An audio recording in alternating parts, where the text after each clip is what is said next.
Queridos amigos, muy buen día nuevamente. Tenemos una pregunta para el día de hoy. ¿Cómo se mide la competencia lectora? No nos olvidemos que para desarrollar con éxito los textos pedagógicos funcionales en el ejercicio directivo, debemos entender el texto. ¿Y cómo entonces se mide la comprensión y la capacidad lectora? Pues bien, para ello nosotros necesitamos saber que existen dos dimensiones. La primera es la competencia cognitiva y la segunda es el contexto. Competencia cognitiva. Para que exista una competencia cognitiva, lo primero que existe, como en este caso, es encontrarle la idea principal. Observemos. En este afiche vamos a encontrar que la idea principal es que esta empresa, Aprende Perú, se dedica a la capacitación y actualización pedagógica 2014, que realiza eventos presenciales como también virtuales. La comprensión global del texto es detectar entonces la idea principal.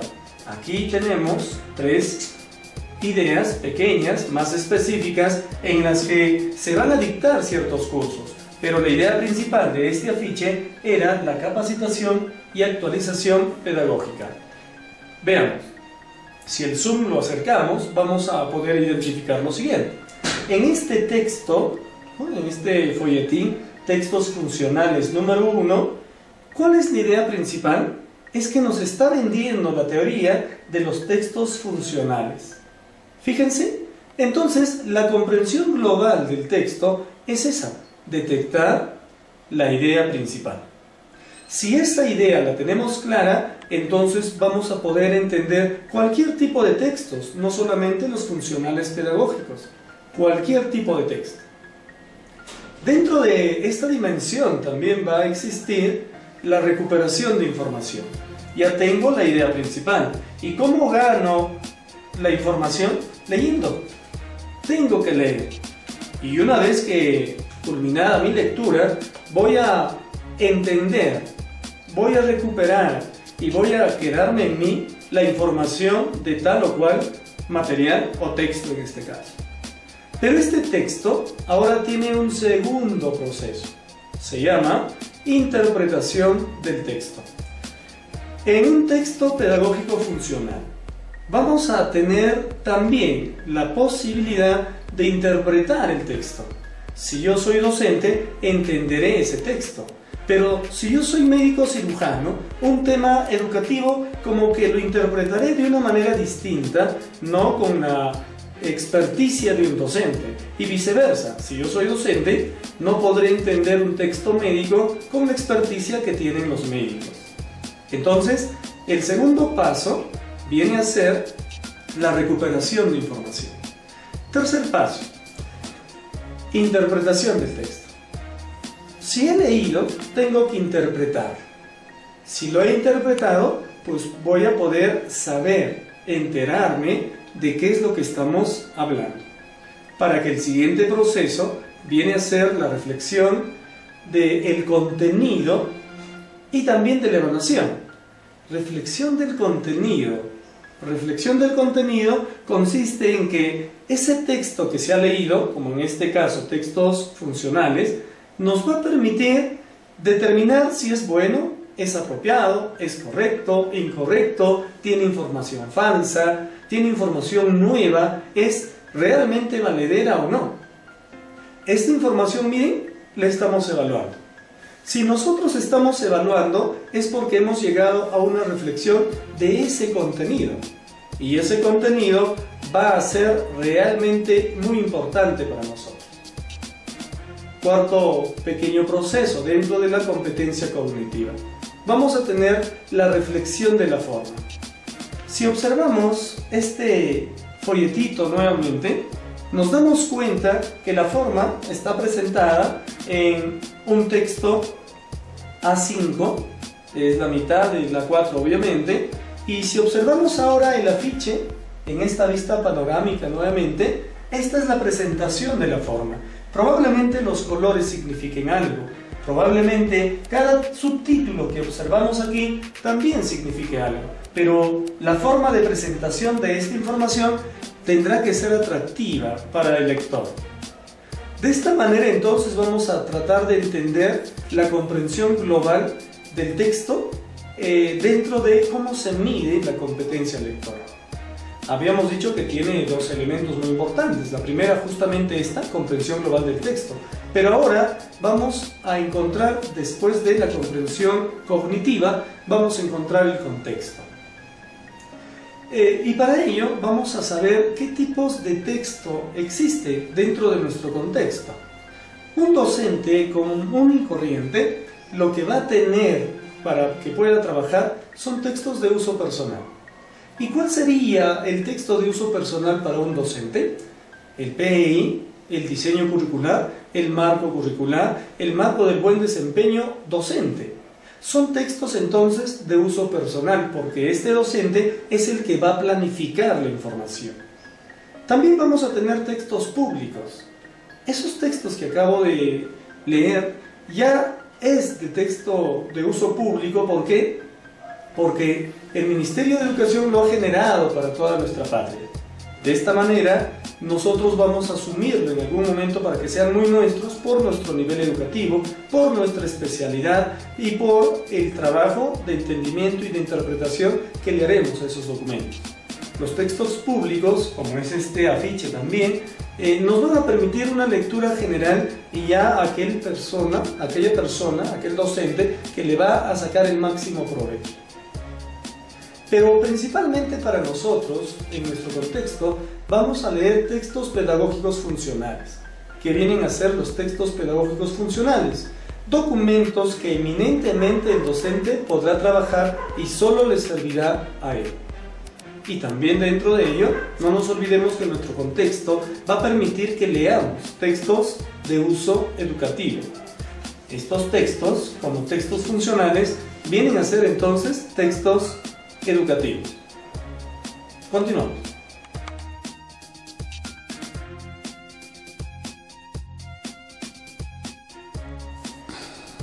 Muy bien, para comprender los textos pedagógicos funcionales, no nos olvidemos que estos textos van a tener presentaciones interesantes y cada una diferentes.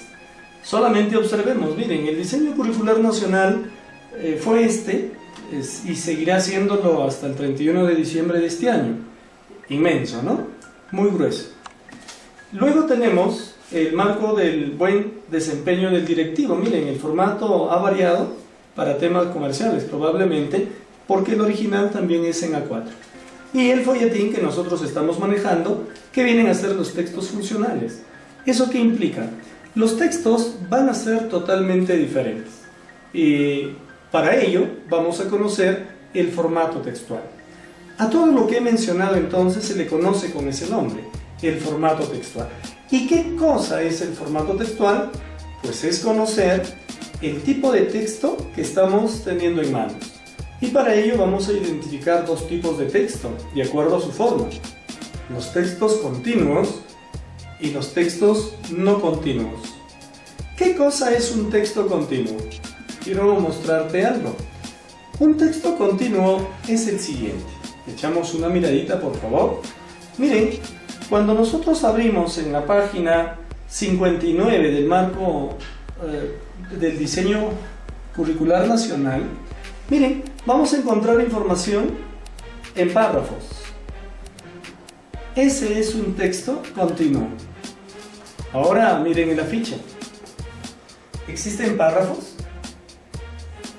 No existen párrafos. Y como no existen párrafos, entonces se le conoce como texto no continuo. No tienen párrafos. Explicaremos entonces de manera breve qué cosa es cada uno de ellos. Dentro de los textos continuos, queridos colegas, vamos a encontrar a las cartas, a las solicitudes, oficios, porque tienen párrafos. Vamos a encontrar a los cuentos, mitos, leyendas, informes de tesis, monografías.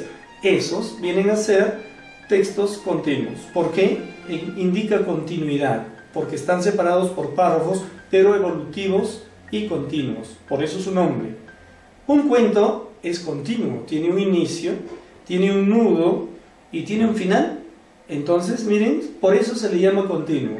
Una solicitud tiene un pedido, tiene una presentación, tiene el pedido en sí, con el detalle correspondiente del argumento, y tiene una despedida. Se le llama por eso texto continuo.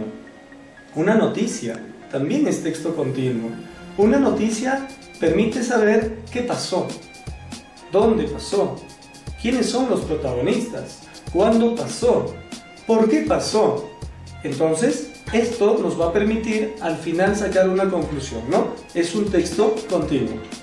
Dentro de los principales textos continuos vamos a tener a los siguientes, ¿no?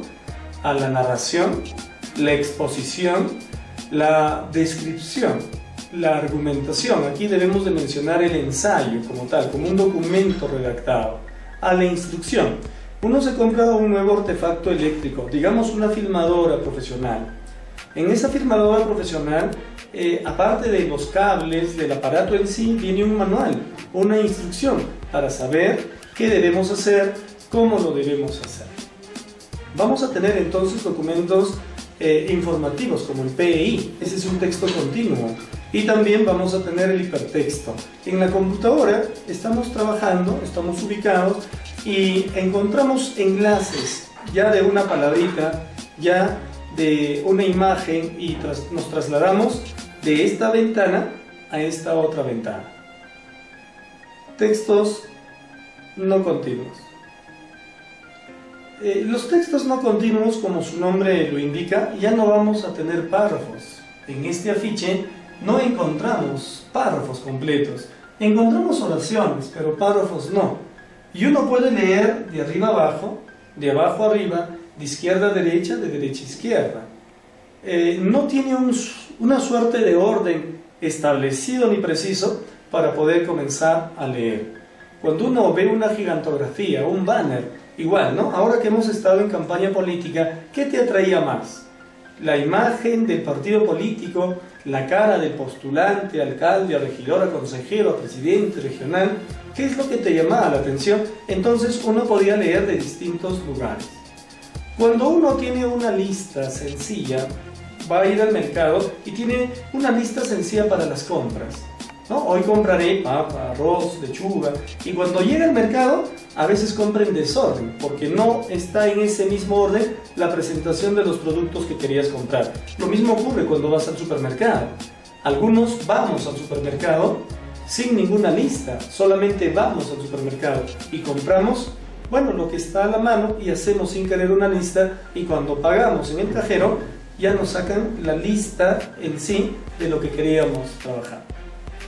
Listas combinadas, números, nombres, apellidos, productos, listas combinadas.